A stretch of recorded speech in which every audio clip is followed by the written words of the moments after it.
At an oil exploration site, I was about to hit my first major payday. The land I chose really came through. I excitedly called my wife, telling her we were about to be rich. The oil-to-ground ratio here was over 20% and rapidly increasing, with a conservative estimate of 500 barrels a day. Is that a lot? 39,000 and change a day. 75% of that's ours. 880,000 a month. $10 million a year. But my girlfriend ultimately chose to break up with me. I had no signal at the work site that day, and she couldn't reach me after calling for a long time. She was incredibly worried. Her previous husband had died on an oil field, and she was terrified that an inability to contact me meant she would receive news of my death. I'm so glad your dream came true, but being rich isn't my dream. It's yours. Completely confused, I contacted my dad. Tommy was absolutely stunned when he arrived at my site. He couldn't believe his son had dared to take such a blind risk and actually struck oil. Such a huge income wasn't something I could possibly hold on to alone. After some questioning, Tommy learned that I had secured funding from an Odessa company. She spent $40 million drilling holes in the ground,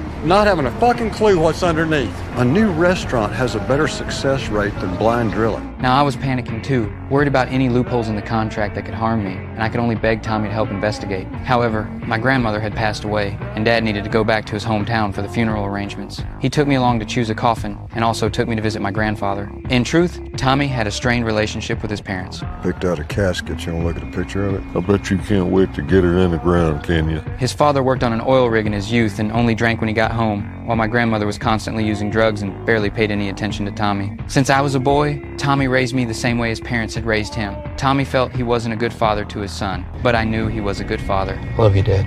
You did your best, and your best is good enough for me. But the moment the next day dawned, his friend had already gathered all the information on my investor. After reviewing the documents, he quickly found me and showed me the file.